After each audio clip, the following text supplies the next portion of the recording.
더 하겠습니다. 우리가 사순절기 기간 동안에 드보라 여선교회에서 주관한 사순절 성경 쓰기에 동참하신 20분들이 있습니다. 제가 명단 부르신 이분들은 드보라 여선교회에서 또 수고하셨다고 시상을 준비하신 것 같은데 끝나면 로비에서 받아가시면 되겠습니다. 고지영, 김미회, 김병순, 김주미, 박종민, 배순득, 서영석, 송현숙, 신관희, 신인철, 우재화, 유경애, 이미진, 임덕순, 이명자, 루디아, 이명자, 드보라, 장영애, 정인숙, 차승래, 한상덕, 이분들은 시상을 받아가시면 되겠습니다. 우리 함께 인사 나누겠습니다. 사랑하고 축복합니다. 사랑하고 축복합니다. 하나님 말씀 듣기 전에 입술로 한번 고백하겠습니다. 하나님의 말씀을 내 입술에 두고 하나님의 말씀을 내 생각에 두고 하나님의 말씀을 내 가슴에 두고 살아갑시다. 세상 사람들과 성도가 다른 점이 있다면 살아가는 힘의 원천이 다르다는 겁니다. 세상 사람들이 살아가는 힘의 원천은 돈, 명예, 권력 이런 세상적인 것이 그들이 살아가는 힘이라고 믿고 살아가고 있어요. 그러나 우리 그리스도인들은 세상을 살아가는 그 힘이 이런 세상적인 거에 있지 않습니다. 바로 예수 그리스도 안에 있습니다. 예수 그리스도 안에서 살아가는 것이 우리 그리스도인들에게는 힘이고 능력이며 세상을 살아가는 힘의 원천인 거예요. 그래서 바울은 빌립보서 1장 21절에 내게 사는 것이 그리스도니라고 이렇게 말합니다. 자신이 살아가는 모든 삶의 목적과 방향 그리고 살아가는 힘이 그리스도, 예수 그리스도라고 이렇게 고백하고 있습니다. 바울 당시에 세상 사람들은 세상을 살아가는 힘을 세 가지로 정의를 했어요. 그 첫 번째가 그노시스라고 하는 지식이었습니다. 바울 당시에는 로마가 강력한 철권 정치로 세상을 지배하던 시대였어요. 이렇게 로마가 강력한 힘을 기반으로 세상을 지배를 했지만은 정신만큼은 당시 헬레니즘 문화가 그 당시의 사람들의 사상을 지배하고 있었던 시대입니다. 그래서 당시 사람들은 이 지식, 그노시스라고 하는 이 지식이야말로 세상을 살아가는 힘이라 그렇게 믿고 있었다는 거예요. 두 번째, 당시 사람들은 세상을 살아가는 힘을 권력이라고 이렇게 생각을 했어요. 로마의 강력한 철권의 정치로 세상을 지배하다 보니까 권력은 곧 힘이다 이렇게 생각을 하고 모든 힘은 권력으로부터 나온다라고 그들이 그렇게 믿었습니다. 지금도 사람들은요 권력을 갖기 원해요. 돈이 있으면 그 다음에 그 돈으로 권력을 살려고 하죠. 왜? 돈보다 그 권력이라고 하는 힘이 더 강하기 때문이라고 믿고 있기 때문에 그렇습니다. 또 하나는 당시 그 유대인들은 종교 이것이 하나의 힘이라고 생각을 했습니다. 특별히 유대인들은 선민 사상이라고 하는 신앙을 가지고 있거든요. 오직 하나님께서 우리를 선택한 민족이다라고 하는 이 자긍심, 이 자부심, 그것이 그들이 세상에 살아가는 힘으로 생각을 했다고 하는 것이죠. 헬라의 지식, 로마의 권력, 유대의 종교, 그 선민 사상, 이것이 세상을 살아가는 힘이라고 당시 사람들은 믿고 살았어요. 그런데 바울은 부활하신 예수를 만나고 보니까 이렇게 세상 사람들이 힘으로 생각하는 그런 것들이 아무것도 아니라고 하는 것을 깨닫게 되어 거예요. 그래서 세상을 살아가는 힘이 그러한 것에 있지 아니하고 어디에 있느냐? 부활하신 예수 그리스도 안에 있다라고 하는 것을 그가 깨닫게 된 거예요. 그래서 오늘 빌립보서 3장 10절에 보니까 내가 그리스도와 그 부활의 권능과 그 고난의 참여함을 알고자 하여 그의 죽으심을 본받아 죽은 자 가운데 부활에 이르려 한다라고 이렇게 말하고 있습니다. 바울은 그리스도인들이 세상을 살아가는 그 힘이 어디에 있느냐? 그리스도의 고난과 죽음을 통해 우리에게 주신 부활의 생명, 부활의 능력, 그 안에 우리가 살아가는 힘의 원천이 있다라고 그는 믿었다는 거예요. 바울은 그리스도를 알기 이전에 자신이 가지고 있는 육체의 것들이 바로 세상의 힘으로 믿었어요. 그래서 그것을 신뢰하고 그것을 자랑하며 살았던 사람입니다. 그래서 바울은 8일 만에 할례를 받았고 이스라엘 족속 가운데 내가 하나였고 베냐민 지파요 히브리인 중에 히브리인이요 율법으로는 바리새인이었다라고 이렇게 말하면서 당시에 이 바리새인은 대단한 종교 권력을 가진 자들이었어요.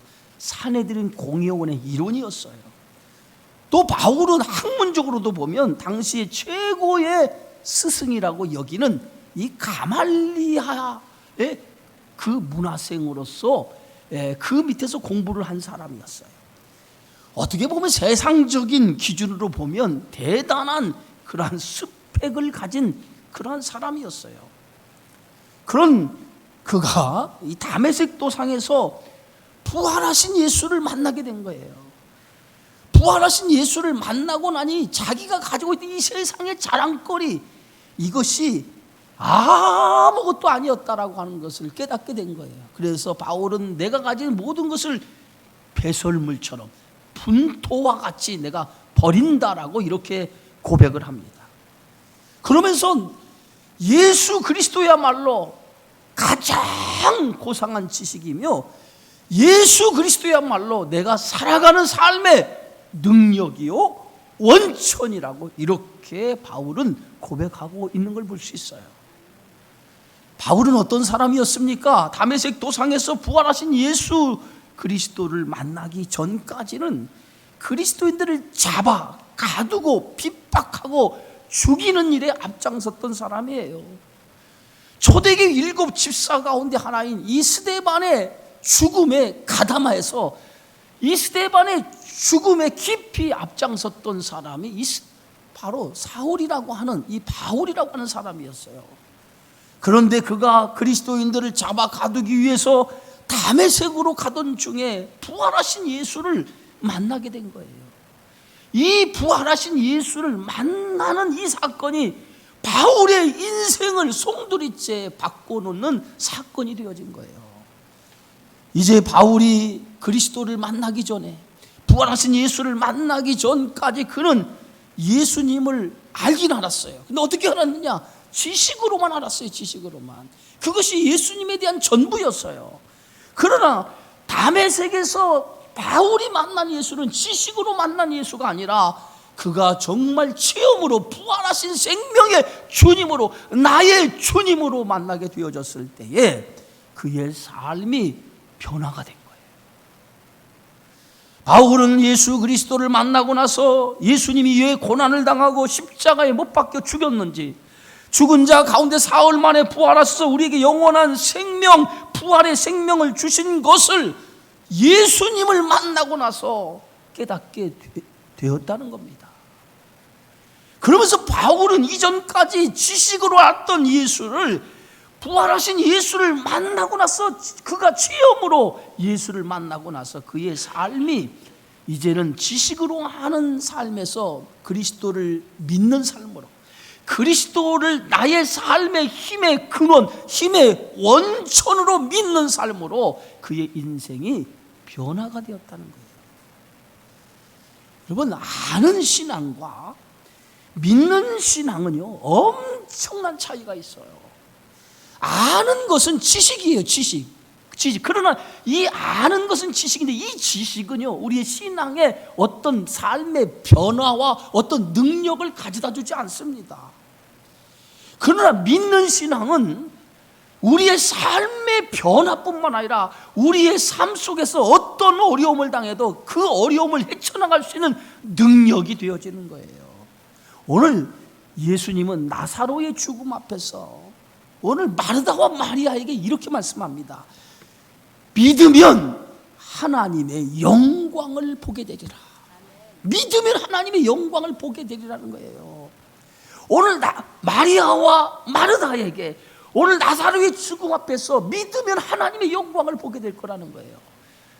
정말 그들이 무엇을 보았습니까? 오늘 죽은 지 나흘이나 됐던 나사로가 예수님이 나사로야 무덤 앞에서 외칠 때에 수족을 통해 메인 채로 걸어 나오는 놀라운 역사를 저들이 경험하게 되어졌어요.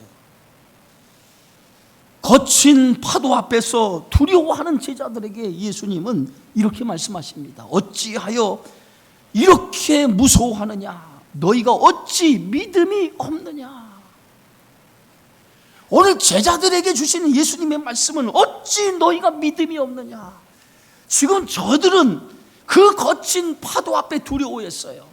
그런데 그 거친 파도와 함께 하시는 분이 누굽니까? 오늘 저희들과 함께 하시는 분은 오늘 이 세상을 만드신 창조주 그리스도, 부활의 생명 되신 그리스도가 저들과 함께 있는데 저들은 그 하나님 그리스도를 보지 못하고 믿음이 없었다는 거예요. 믿는 신앙은 우리의 삶을 변화시키는 줄 믿으시기 바랍니다. 성도는 아는 신앙이 돼서는 안 돼요.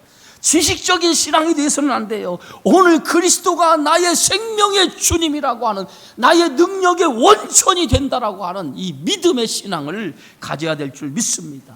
이런 믿음의 신앙이 있을 때 그 신앙이 우리의 삶을 변화시키고 우리의 삶에 놀라운 하나님의 역사를 경험하는 축복의 성도가 되어지리라 믿습니다.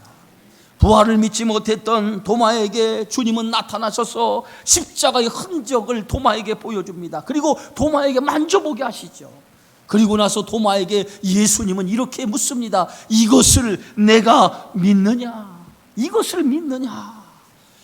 예수님은 그 믿음 없는 도마에게 이것을 내가 믿느냐라고 말씀하시면서 도마에게 믿음을 가질 것을 요구하셨어요.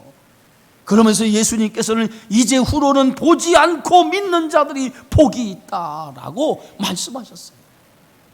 여러분, 믿음이 무엇입니까? 믿음은요, 아는 것이 아니에요. 지식이 아닙니다. 믿음은 생명 되신 예수 그리스도, 그분이 나의 주님입니다. 그분이 나를 위해서 죽으셨습니다. 그분은 죽었다가 부활하셨습니다. 이것을 믿는 것이 믿음이에요. 그리스도의 십자가의 고난과 죽음 그리고 부활의 생명을 믿고 그 믿음으로 살아갈 때 그것이 믿음인 거예요. 그래서 부활 신앙은 그리스도인의 삶의 원천이고, 그리고 부활의 그 능력은 우리가 살아가는 삶의 능력이 되어지는 줄 믿습니다. 오늘 사도 바울은 고린도전서 15장에 이렇게 말하죠. 만일 부활이 없다면 이 세상에 가장 불쌍한 사람들이 그리스도인이라는 거예요. 예수 믿는 사람이라는 거예요. 그런데 오늘 그 이후에 그러나 그리스도께서 죽은 자 가운데서 다시 살아나서 잠자는 자들의 첫 열매가 되셨느니라 라고 말합니다. 그리스도께서 부활하셔서 부활의 첫 열매가 되셨다는 거예요. 여러분, 그리스도인의 궁극적인 목적은 부활에 있습니다. 최후 승리와 영광, 이것이 오늘 저와 여러분에게 주시는 축복이에요. 네?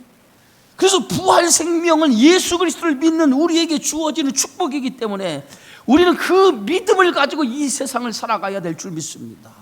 예? 우리는, 저와 여러분은 마지막 날 다 잠자다가 일어나 부활에 동참하게 되어지리라 믿습니다.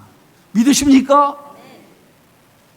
예수님이 부활의 첫 열매가 되셨기 때문에 예수님을 믿는 우리도 죽은 자 가운데서 부활할 거예요. 그러나 이 부활은요, 지금 당장 이루어지지 않죠. 우리가 죽은 다음에 우리가 죽은 다음에 무덤에 들어가서 잠자고 있을 때 마지막 날 천사장의 호령 나팔 소리가 울리는 그때에 잠자는 자들이 먼저 일어난다고 그랬어요. 그때 우리는 우리의 육신과 영혼이 만나 부활할 것입니다. 그러나 이것은 미래적인 부활이에요. 미래적인 부활이지만 현재를 살아가는 우리에게 부활은 미래적인 부활뿐만 아니라 현재를 살아가는 우리에게는 이 부활이 우리에게는 삶의 능력이 되어진다는 거예요. 성도는 세상을 살아가면서 여러 가지 환난과 어려움을 당하게 됩니다.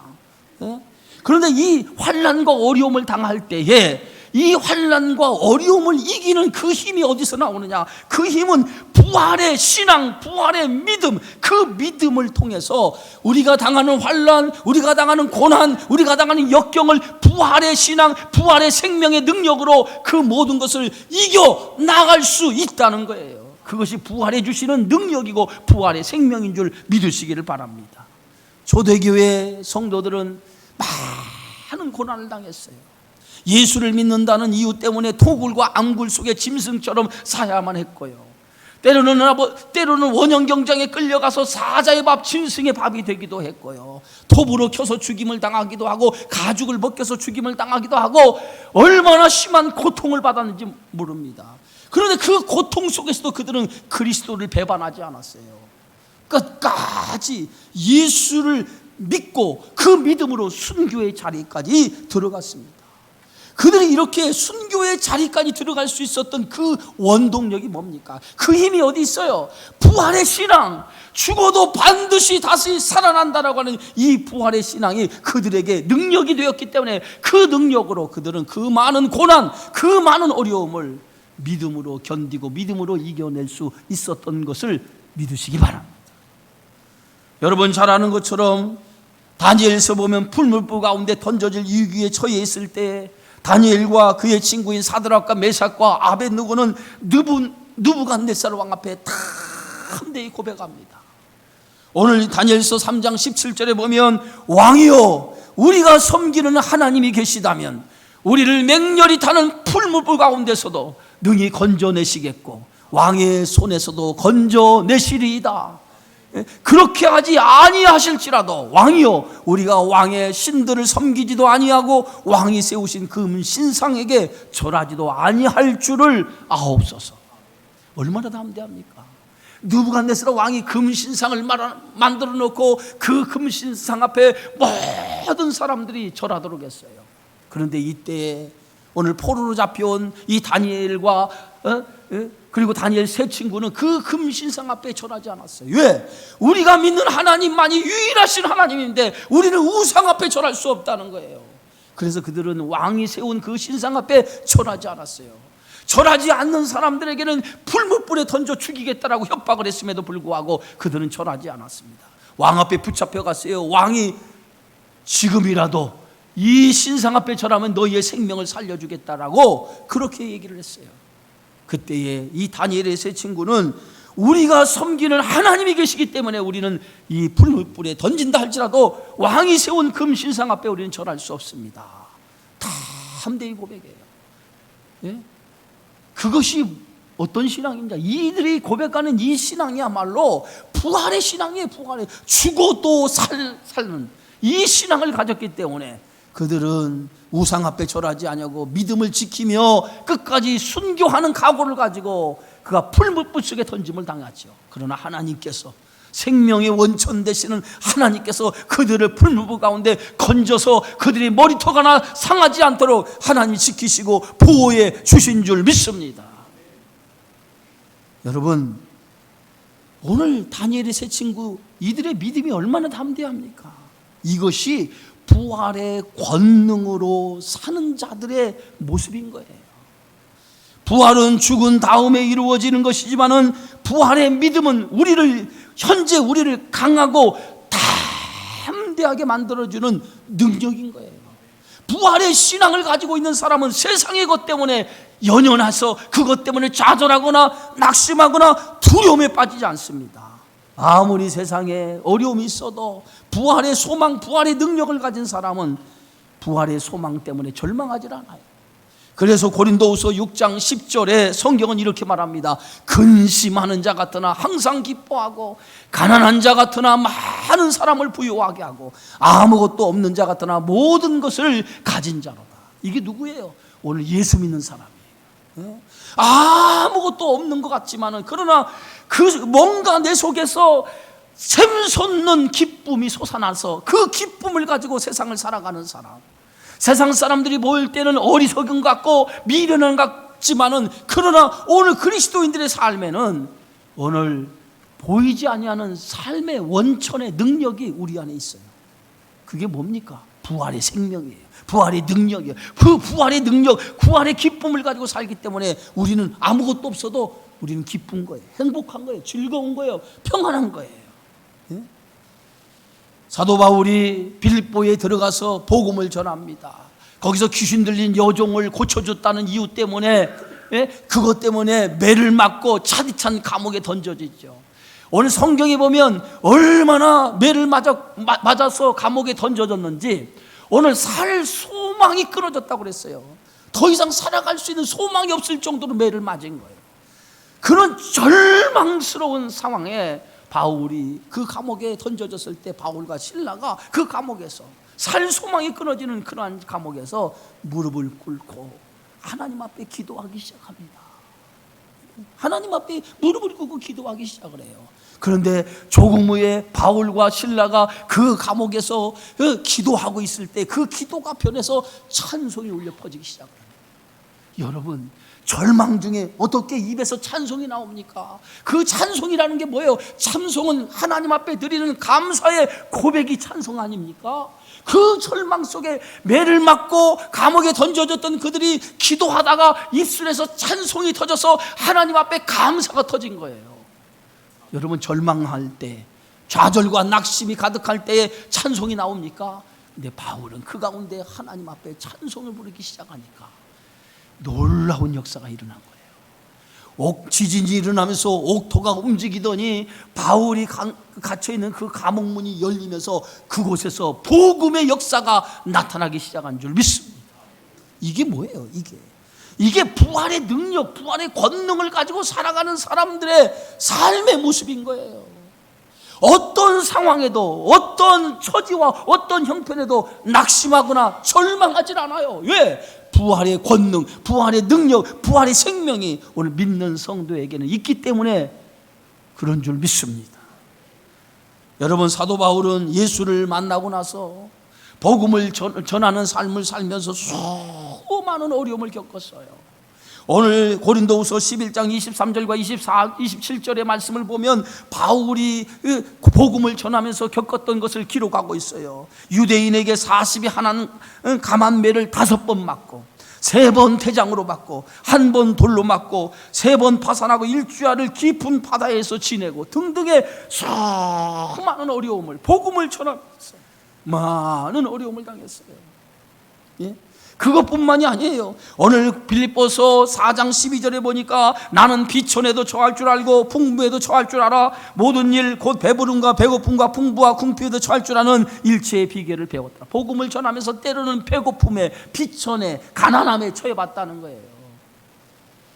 그런데 그런 어려움들, 환난과 역경, 그런 어려움들을 이길 수 있었다는 거예요. 그 힘이 어디서 나왔느냐? 그 힘이 예수 그리스도 안에서 나왔다. 그것을 오늘 빌립보서 4장 13절에서 이렇게 고백합니다. 내게 능력 주시는 자 안에서 내가 모든 것을 할 수 있었습니다. 바울이 그런 환난과 역경과 고난을 이길 수 있었던 힘이 어디 있었느냐? 그리스도의 능력이, 그 능력을 가지고 모든 것을 이길 수 있었다는 거예요. 이게 믿음인 거예요. 이게 믿음이에요. 우리는 조금만 어려우면 좌절하고 낙심하고 절망하죠. 여러분, 그 믿음이 없기 때문에 그래요. 그리스도의 생명의 믿음이 있는 사람은 어떤 상황에도 좌절하거나 절망하지 않아요. 그것을 뛰어넘을 수 있는 능력이 있기 때문에 그래요. 그것이 그리스도께서 주시는 힘이요, 그리스도께서 주시는 능력이 되어지는 줄 믿습니다. 부활은 세상을 이기는 힘이에요. 예수님의 제자들은 부활을 목격하기 전까지 비겁한 자들이었어요. 그런 그들이 예수님의 부활을 목격하고 나서 변화가 되기 시작을 했어요. 변화의 첫걸음이 뭡니까? 담대히 부활하신 예수 그리스도를 증거하는 복음의 증인들이 되어진 거예요. 복음의 증인이 되다가 그들은 마지막 복음의 증인으로 살다가 순교자가 되었어요. 예? 오늘 12명의 제자들의 삶을 들여다보면 베드로는 네로 황제 때 거꾸로 십자가 달려 순교를 했고요. 베드로 형제 안드레는 그리스 아가에서 X자형 십자가에 달려 순교를 했고요. 세베대의 아들 예수님의 사촌이라고 부르며 요한의 형 야고보, 우리가 보아너게라고 하는 이 야고보는 사도 중에 최초의 순교자가 돼서 헤롯에 의해 목이 잘려 순교를 합니다. 또 세베대의 아들 요한은 도미티안 황제 때 반모섬의 유배에서 95살에 죽지요. 유일하게 순교하지 아니한 자연사로 죽은 제자는 요한밖에 없었어요. 그리고 빌립은 히에레폴리스라고 하는 파묵갈레에서 기둥에 매달린 채에 돌에 맞아 순교를 당해요. 또 마태라고 하는 이 뇌인은 AD 60년에 이디오피아에서 이교도의 핍박으로 이 민을창이라고 하는 그 창에 찔려가지고 순교를 당해요. 또 시몬은 페르시아에서 몸이 두동강으로 톱으로 켜인 채 잘려서 순교를 당해요. 그리고 도마는 인도에서 복음을 전하다가 창에 찔려 순교를 당하고요. 바돌로메, 이 나다네이라고 부르는 이 바돌로메는 아르메니아에서 산채로 그의 몸이 가죽을 벗긴 채로 죽임을 당해요. 야곱의 아들 유다라고 부르는 다데오는 페르시아에서 화살에 맞아 순교를 하고요. 작은 야고보라고 하는 이 야고보는 예루살렘에서 돌과 몽둥이를 맞고 톱으로 켜임체를 당하면서 순교를 당해요. 그리고 유다를 대신하여서 새로 뽑힌 이 마띠아는 예루살렘에서 돌에 맞아 참수형으로 순교를 당하죠. 이렇게 예수님의 제자들은 다 순교를 당하죠. 그런데 그들이 순교를 당하면서도 그들은 담대히 마지막까지 복음을 전하다가 죽었어요. 사도 바울 역시도 목이 잘리는 참수형을 당해서 죽었어요. 그런데 그들이 이렇게 참수형을 당하면서 순교하기까지 담대한 것은 무엇이 그들을 이렇게 담대하게 만들었습니까? 부활의 권능, 부활의 능력이 그들을 이렇게 담대하게 만드는 거예요. 부활의 생명이 저들에게 없었다면 저들은 순교할 수 없었을 거예요. 부활의 능력, 그 부활의 권능을 믿었기 때문에 그들은 순교할 수 있었고 마지막 죽는 순간까지 담대하게 죽음을 맞이할 수 있는 그러한 믿음의 사람이 될 수 있었던 것입니다. 예수님은 제자들에게 이렇게 말씀하지요. 너희가 세상에서 환난을 당하나 담대하라. 내가 세상을 이기었노라. 너희가 세상에서 환난을 당하나 담대하라는 거예요. 내가 세상을 이겼다는 거예요. 우리가 담대해야 할 이유가 여기 있습니다. 예수님이 승리하셨어요. 예? 이미 성도는 예수님이 승리하신 것처럼 우리 성도의 싸움은 승리가 보장된 싸움입니다. 우리는 절대로 지지 않아요. 절대로 무너지지 않습니다. 절대로 우리 쓰러지지 않습니다. 그것을 오늘 로마서 8장 35절 오늘 본문에서 이렇게 말합니다. 누가 우리를 그리스도의 사랑에서 끊으리요? 환난이나 권고나 박해나 기근이나 적신이나 위험이냐 칼이냐 우리를 사랑하시는 이로 말미암아 우리가 넉넉히 이기느니라. 할렐루야. 우리는 그 어떤 권고나 박해나 기근이나 적시나 위험이나 칼 그 어떤 것도 우리를 그리스도의 사랑에서 끊을 수 없다는 거예요. 왜? 우리를 사랑하시는 분, 그게 누굽니까? 예수 그리스도 하나님 우리를 사랑하시기 때문에 그리스도가 이 죽음에서 부활하신 것처럼 그 부활의 생명이 우리와 함께하기 때문에 우리는 이 세상에서 넉넉히 이기는 승리자가 되어지리라 믿습니다. 사랑하는 성도 여러분, 부활의 믿음으로 무장하시기 바랍니다. 부활의 믿음만 있다면 우리는 두려울 것이 없어요. 어떤 상황, 어떤 형편에서도 우리는 두려울 것이 없습니다. 부활의 신앙은 세상을 이기는 능력의 힘의 원천인 거예요. 우리는 날마다 이 그리스도가 죽음을 통해서 부활하신 이 부활의 생명을 우리는 삶 속에서 경험을 해야 돼요. 부활을 경험하기 위해서는 제일 첫 번째가 내가 죽어야 돼요.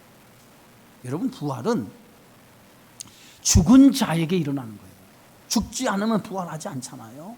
예수님이 죽어 십자가에 달려 죽으니까 부활하신 것처럼 부활은 죽은 자에게 일어나는 거예요. 죽지 않고서는 부활을 할 수 없습니다. 바로 오늘 우리 안에 부활을 경험한다라고 하는 것은 어떤 의미가 있느냐? 우리 안에는 아직도 많은 그러한 육신의 것들이 죽지 않은 것들이 있어요.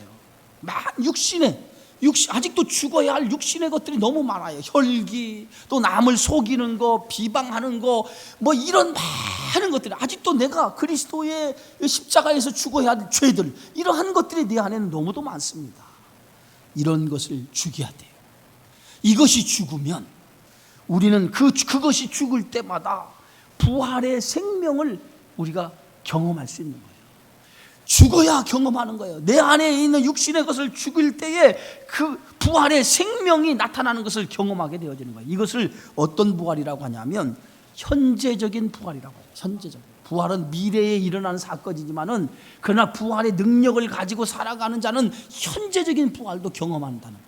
그 현재적인 부활이 뭡니까? 날마다 내 속에 있는 죄를 죽일 때에 그 죽임을 통해 새로운 부활의 생명이 내 삶 속에 나타나는 거예요. 그것을 가리켜서 현재적인 부활이라고 하는 거예요. 매일 우리 자신이 죄에 대해서 죽는 자가 돼야 돼요. 죄에 대해서 죽을 때에 새로운 생명의 역사가 매일 새롭게 우리 안에서 나타나게 되어지는 줄 믿습니다. 이게 바로 현재적인 부활이고 생명의 역사예요.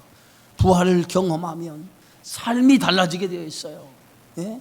매일매일 내가 죽고 그 죽음을 통해서 부활을 경험하게 되면 우리의 삶이 달라지게 되었습니다.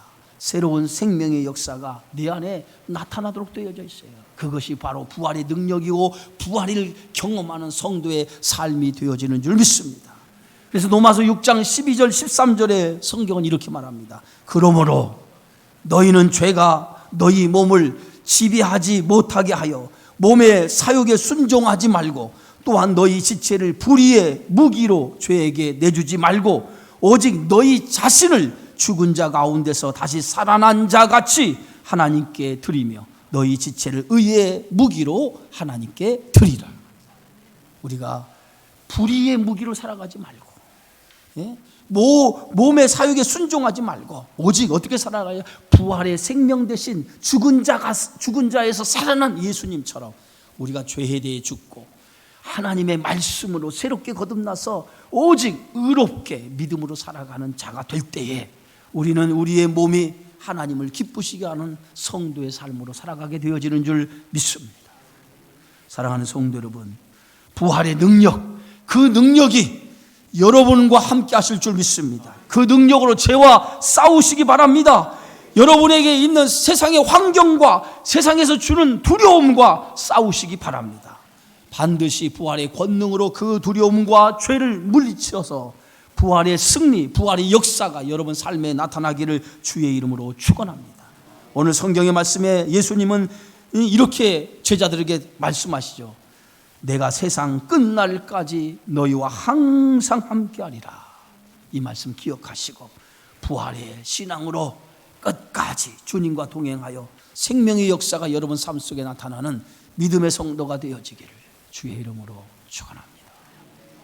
존귀하신 주님 감사합니다. 오늘 거룩한 주일을 통해서 우리가 부활의 생명, 이 믿음을 가지고 세상을 다스리고 정복하고 생육하고 번성하는 축복의 삶을 살아가게 하여 주옵소서. 부활은 생명이요, 부활은 권능이요, 부활은 능력인 줄 믿습니다. 죄에 대하여 죽을 때에 부활의 권능, 부활의 능력으로 다시 살아난 줄 믿고 우리가 이제 부활의 신앙을 가지고 담대함으로 어둠을 물리치고 하나님의 역사를 일으키며 살아가는 하나님의 거룩한 주의 자녀들이 다 되어지게 하여 주옵소서. 예수님의 이름으로 기도하옵나이다. 아멘.